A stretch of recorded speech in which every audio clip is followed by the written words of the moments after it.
So hello friends, welcome to back all-rounder YouTube channel with Arav Gautam. So in this session we are going to discussing about class 10 third chapter, the linear equation in two variable introduction. So let's start our basic introduction of our chapter 3 class 10th mathematics. So जैसे आपको पता है कि हम एक general equation को कैसे represent कर रहे थे, जैसे हम अभी पॉलिनोमियल में जनरल इक्वेशन लिखते थे तो हम क्या लिखते थे, हम ऐसे लिखते थे 3x² + 2x + 8. सो ये एक इक्वेशन थी, राइट. लेकिन यहाँ पे जो शब्द यूज हुआ है वो शब्द यूज हुआ है टू वेरिएबल्स. तो जब आप general equation in context of two variables लिखेंगे तो आपकी इक्वेशन कैसे लिखी जाएगी, आपकी इक्वेशन ऐसे लिखी जाएगी जैसे मान लीजिए मैंने लिखा 3x + 4y = 8. So this is known as your linear equation in two variable. यहाँ पे दो वेरिएबल है, कौन कौन से, एक x एंड एक y. So a general equation in two variables ऐसे ही लिखी जाती है, जैसे मैं आपको ऐसे लिख के दिखाऊं अल्फाबेट में. तो a1 x + b1y + c1 = 0. एक इक्वेशन मैंने और लिख दी a2 x + b2y + c2 = 0. तो यहाँ पे मैंने दो इक्वेशंस आपके सामने लिख दी हैं. इन दोनों इक्वेशन से आपको पता चल जाएगा कि एक जनरल इक्वेशन कैसे होती है linear equation in two variables की. सो यहाँ पे आपके जो x एंड y हैं, जो आपके x और y हैं, चाहे ऊपर ले लीजिए चाहे नीचे वाली इक्वेशन में ले लीजिए. So they are variables and a1, b1, similarly a2 and b2, ये जो भी हैं ये आपके क्या हैं, कांस्टेंट्स हैं. So कांस्टेंट्स भी हैं, वेरिएबल्स भी हैं. So this is a linear equation in two variables. And एक बात और ध्यान रखिएगा कि linear equation in two variables जो है वो आपको दो वैल्यूज देगी, एक आपकी x में आएगी, एक आपकी y में आएगी. और जब आपके पास x और y दोनों की वैल्यूज आ जाती हैं तो आप उसे ग्राफ पे ड्रॉ कर देते हैं. And it always represent a straight line. जरूरी नहीं है स्ट्रेट लाइन ऐसे ही बनेगी, कैसे भी बन सकती है, but it represent also a straight line. Always straight line को रिप्रेजेंट करेगी. इसके बाद हमारा अगला टॉपिक है कि आपकी जो लाइंस होती हैं वो कैसी होती हैं, लाइंस. तो लाइंस कैसी कैसी होती हैं, या तो मैं लाइन ऐसे खींच देता हूं, ठीक है. तो लाइन, ये कौन सी लाइन है, ये आपकी इंटरसेक्टिंग लाइंस हैं. अगर मैं ऐसे लाइन खींच दूं, एक ऊपर एक नीचे, आमने सामने एडजेसेंटली, तो मैं इसे पैरेलल बोलता हूं. और अगर मैं एक लाइन खींचूं और उसी के ऊपर एक और लाइन खींच दूं सिमिलरली, तो ये भी एक तरीका है लाइन खींचने का. तो मैंने तीन तरीके से लाइन खींची. पहले दो आपने जरूर पढ़े होंगे, तीसरा तरीका आपने मे भी नहीं पढ़ा हो. तो जो थर्ड तरीका है उसे हम बोलते हैं सुप्रीम पोजेबल लाइन. तो सुप्रीम पोजेबल लाइंस ऐसी लाइंस होती हैं, एक लाइन के ऊपर दूसरी लाइन जो है वो ओवरलैप हो जाती है या सुप्रीम पोज हो जाती है. और इसी का जो मेन नाम है उसे हम कोइंसिडेंट लाइन बोलते हैं. क्या बोलते हैं, कोइंसिडेंट लाइन. अगर आपको ऐसे समझ नहीं आ रही तो मैं ऐसे बना देता हूं. एक लाइन आपकी ये है और एक लाइन आपकी ये है. ये जो ये वाली लाइन है ये इसके ऊपर हमने चढ़ा दी तो हमारे पास कोलैबोरेशन में यही लाइन बन जाएगी. ये हुआ सुप्रीम पोज, ठीक है. ये ऐसे पता नहीं चलता. उसके बाद हमारी कुछ कंडीशंस हैं, राइट, कि लाइंस की इक्वेशन देख के हमें कैसे पता चलता है कि लाइंस कब इंटरसेक्टिंग है, कब वो पैरेलल है एंड कब वो एडजेसेंट हैं. तो लेट्स स्टार्ट दैट कंडीशंस.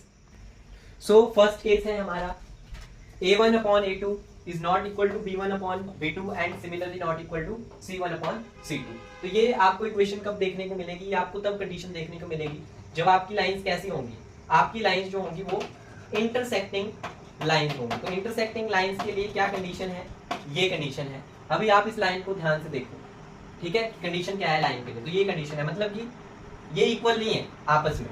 अब मैं आपको बताता हूँ कि ये आपको कैसे करना है. जैसे मान लीजिए मैंने एक इक्वेशन लिख दी 2x + 5y = 8. एक लिख दी मैंने 6x + 7y = 9. अब मुझसे पूछा जाएगा क्या ये लाइंस इंटरसेक्टिंग है. ये लाइन 1 की होगी, हमेशा दो लाइंस मिलेंगी, तभी आप बता सकते हैं कि लाइन इंटरसेक्टिंग है, पैरेलल है या क्या है, सुप्रीम पोजेबल है या आपकी कोइंसिडेंट्स हैं. सो ये आपकी लाइन 1 की इक्वेशन है, लाइन 2 की है. तो आपको दिख रहा है, इसे ऐसे लिख लो 2/6, क्योंकि ये तो कट जाएंगे x अपॉन, जब आप इसे अपॉन में लिखोगे. तो 2/6 = 5/7 = 8/9 1 3. सो दिस इज नॉट इक्वल, ये इक्वल कोई भी नहीं आया. इसका मतलब ये इंटरसेक्टिंग लाइंस की इक्वेशंस लिखी गई हैं जो मैंने यहाँ लिखी है, राइट. तो ये कंडीशन आपको दे दी. सिमिलरली अगर आपकी A1 upon A2 is equal to B1 upon A2 and equal to C1 upon C2। अगर ये तीनों ही इक्वल हो जाती हैं तो इट मीन्स कि आपकी लाइंस कैसी हैं, तो आपकी लाइंस जो है वो कोइंसिडेंट लाइंस है। और एक चीज और ध्यान रखिएगा, जो इससे पहले आपको करवाया गया इंटरसेक्टिंग लाइंस के केस में कि A1 upon A2 equal not equal to B1 upon B2 and C1 upon C2। So उसमें आपका एक यूनिक सोल्यूशन ही बनता है, जबकि आपकी कोइंसिडेंट लाइंस में मैनी सॉल्यूशंस बनते हैं। क्वेश्चन आता है कि मैनी सॉल्यूशंस किन लाइंस में पॉसिबल होते हैं, या यूनिक सॉल्यूशन किस लाइन के लिए होता है, या ऐसे भी पूछा जा सकता है कि इंटरसेक्टिंग लाइंस के लिए कितने सॉल्यूशंस पॉसिबल हैं। तो unique solution is possible for intersecting lines, while in context of coincident lines there are many solutions are possible. And तीसरी आपकी कंडीशन है जो पैरेलल लाइंस के लिए है, वो आपकी ये है कि A1 upon A2 is equal to B1 upon B2 but not equal to C1 upon C2। तो ये कंडीशन किसके लिए है? ये कंडीशन है आपकी पैरेलल लाइंस के लिए। और पैरेलल लाइंस के लिए आपके पास कितने सॉल्यूशन होते हैं? तो पैरेलल लाइंस के लिए आपके पास नो सॉल्यूशन होता है, no solution for parallel lines. तो ये आपकी जो बेसिक सी इंट्रोडक्शन थी यही आपको इसमें बताई जा रही है, और एक दो टाइप जो एलिमिनेशन की है वो हम स्टार्ट करेंगे। और इसमें आपके दो तरीके हैं, एलिमिनेशन एंड सब्स्टिट्यूशन। सो मैं एलिमिनेशन को प्रेफर करूंगा, क्योंकि क्वेश्चन में कभी ऐसा नहीं बोला होता कि आप सब्स्टिट्यूशन करके दिखाइए, और अगर एक आधा क्वेश्चन सब्स्टिट्यूशन का होगा आपकी टेक्स्ट बुक में तो आपको सब्स्टिट्यूशन उसमें सिखा दिया जाएगा। अदरवाइज हमारा मेजर फोकस जो है वो एलिमिनेशन पे रहेगा। सो नाउ चलते हैं अब थोड़ा आगे कंसिस्टेंट और इनकंसिस्टेंट पेयर्स पे। तो कंसिस्टेंट पेयर्स जो होते हैं वो आपके डिपेंडेंट होते हैं, जबकि इनकंसिस्टेंट पेयर जो होते हैं वो आपके इंडिपेंडेंट पेयर होते हैं। सो कंसिस्टेंट पेयर्स में आपके फर्स्ट दो आते हैं, कौन कौन से? कंसिस्टेंट और इनकंसिस्टेंस में एक आपके पास इनकंसिस्टेंट पेयर है और एक आपके पास कंसिस्टेंट पेयर है। तो इसमें आपके दो आते हैं और इसमें आपका एक आता है। एक कौन आता है? एक आता है पैरेलल वाला। और इसमें दो कौन आएंगे? एक आपके पास आएगा इंटरसेक्टिंग और एक आपके पास आएगा आपका कोइंसिडेंट लाइंस। सो ये दो आपके इनकंसिस्टेंस में होते हैं, और कंसिस्टेंट पेयर्स में आपका पैरेलल लाइंस की जो भी होती हैं वो सारी आपकी इनकंसिस्टेंस में आती है। तो ये भी क्वेश्चन कई बार आ जाता है। अब हम आपको एलिमिनेशन करना सिखाएंगे कि एलिमिनेशन कैसे करनी है। तो let's start our method of elimination with help of two lines. So let's start. So elimination method करने से पहले मैं एक जनरल सिचुएशन आपके सामने आपको देता हूँ। जैसे मैंने लाइन 1 के लिए मैंने एक इक्वेशन लिखी, x plus y equal to 14 and 8 मैंने लिखी x minus y equal to 10। Elimination और सब्स्टिट्यूशन से हमें क्या होगा? x की वैल्यू मिलेगी, x से हम y की वैल्यू निकालेंगे एंड x y की वैल्यू से एक ग्राफ ड्रॉ करेंगे जो एक स्ट्रेट लाइन को रिप्रेजेंट करेगा और हमारा क्वेश्चन एंड होगा। सो यहाँ पे आपके पास ये इक्वेशंस हैं। अब यहाँ पे आपको ऑन एडिंग करनी पड़ेगी, क्यों? क्योंकि नीचे इक्वेशन माइनस में है। तो यहाँ ऑन एडिंग पे ही y से y कैंसिल हो जाएगा, x 2x हो जाएगा एंड 14 और 10 24 हो जाएगा, और x की वैल्यू जो है वो आपके पास 12 आ जाएगी। तो 12 आपके पास x की वैल्यू आ जाएगी।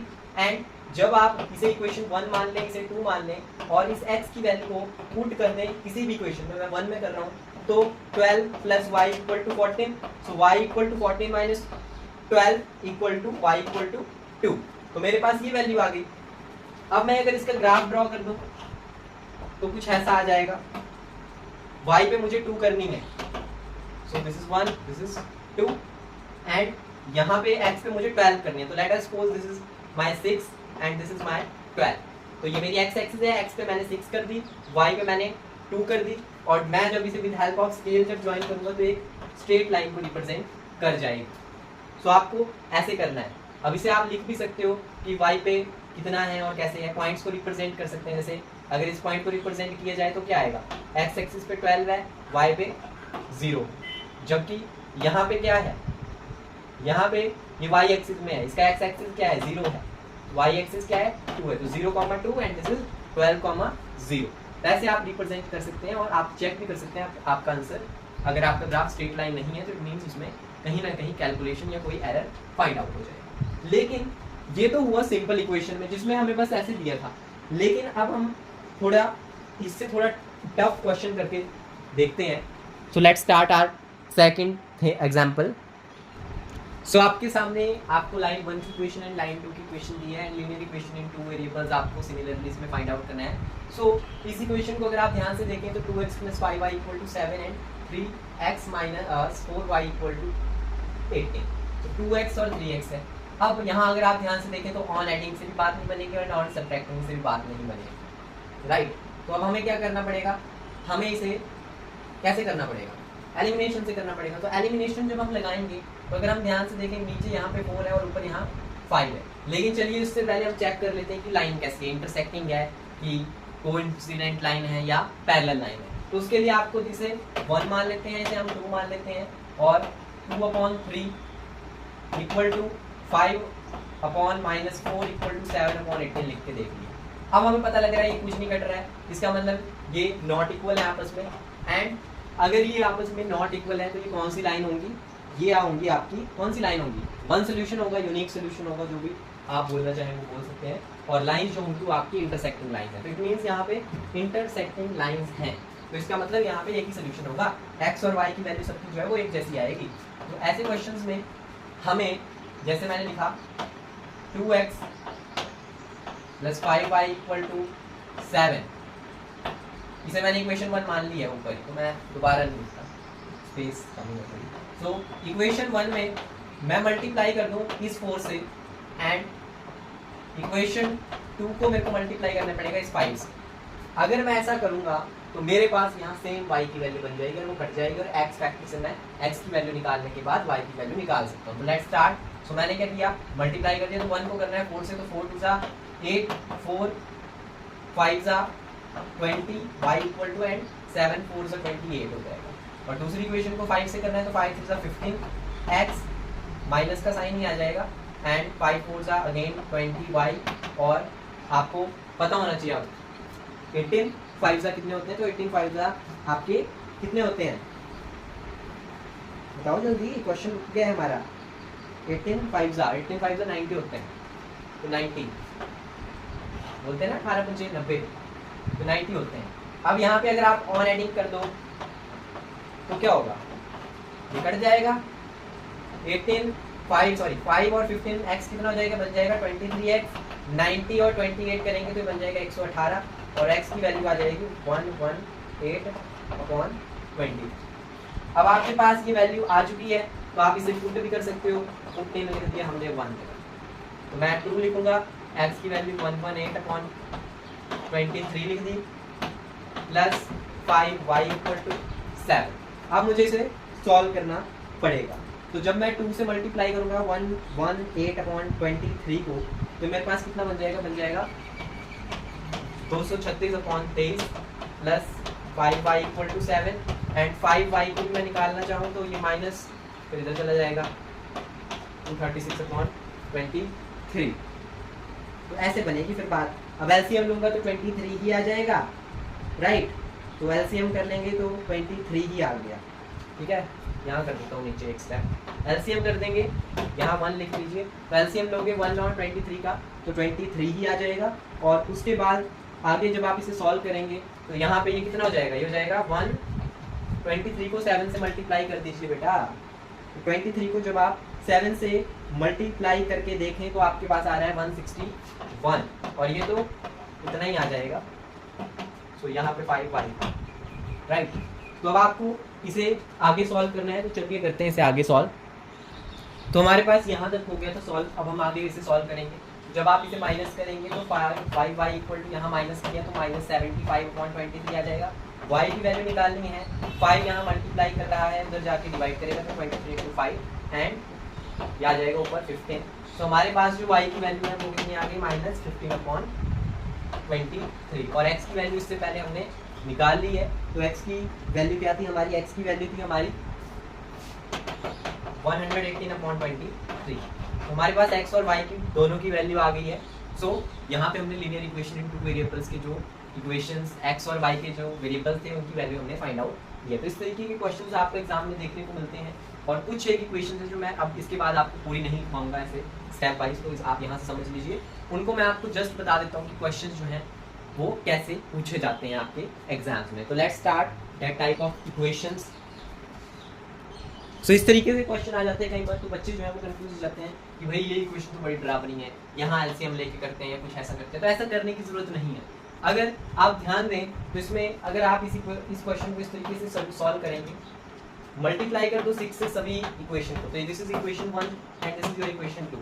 तो मैंने मल्टीप्लाई कर दिया इक्वेशन 1 को भी 6 के साथ, 6 राइट, तो 6 के साथ मैंने मल्टीप्लाई कर दिया आपकी इक्वेशन ऐसे। तो अब आप देख सकते हैं कि 6 के साथ जैसे ही आपने आपकी इक्वेशन मल्टीप्लाई की, आपके आंसर जो थे वो कुछ निकलना स्टार्ट किए। बट ये जो आप इसे मल्टीप्लाई करेंगे तो आपको मल्टीप्लाई कैसे करनी है ये भी आपको आना चाहिए। ऐसा नहीं कि आप कुछ भी मल्टीप्लाई कर दें। इसमें जो क्वेश्चन था वहाँ पे जो 5y है उसकी जगह नीचे 3 भी है और नीचे y है, यहाँ पे 3 है, ऐड कर दीजिए तो यहाँ पे भी 3 आएगा। अब 2 1 2 2 3 6, 3 1 3 3 2 6 एंड ये तो हो जाएगा। तो ये हमारे पास एक इक्वेशन आएगी 9x माइनस 10y भी है, y इक्वल टू माइनस 12। तो ऐसे इक्वेशन बनेगी, ये बनी इक्वेशन 1। 3 है वो आपकी इक्वेशन 1 से बने, ठीक है। और वैसे ही आप इक्वेशन 2 बनाना चाहते हैं तो दूसरी इक्वेशन के लिए आपको क्या करना है, दूसरी इक्वेशन लिख लेंगे, यहाँ पे भी 6 से मल्टीप्लाई करते हैं अगर आप, तो आपको ऐसा देखना है इनमें कि आपका कॉमन नंबर क्या है जिससे हमारे क्वेश्चन जो है वो हल हो जाए। तो यहाँ पे मैंने 6 से मल्टीप्लाई कर दिया तो मेरे पास इक्वेशन आ जाएगी 2x plus 3y equal to 13। अब जैसे मैंने आपको इससे पहले वाला क्वेश्चन कराया, इक्वेशन 1 आपके पास है, इक्वेशन 2 आपके पास है, इक्वेशन 3 और 4 को मैं इक्वेशन 1 और 2 बोलता हूँ जो मेन इक्वेशन है। तो यहाँ से अब आप इनका एलिमिनेशन लगा सकते हैं। इसका 3 से यह वाली इक्वेशन मल्टीप्लाई कर दो, 10 से दूसरी इक्वेशन मल्टीप्लाई कर दो, x की वैल्यू निकलेगी उसे दूसरी या पहली किसी भी इक्वेशन में सब्स्टिट्यूट कर दो एंड आपके पास x और y की वैल्यू जो है वो आ जाएगी। तो ऐसे क्वेश्चन जो है वो बहुत ही इंपॉर्टेंट है। सो आप ऐसे क्वेश्चन जो हैं वो प्रैक्टिस करें, चाहे क्वेश्चन पेपर से, अगर आपकी एनसीईआरटी एग्जाम्पल है तो वहाँ से भी आप लोग कर सकते हैं। सो इस वीडियो लेक्चर में इतना ही। Please like, subscribe and comment your doubts. Thank you.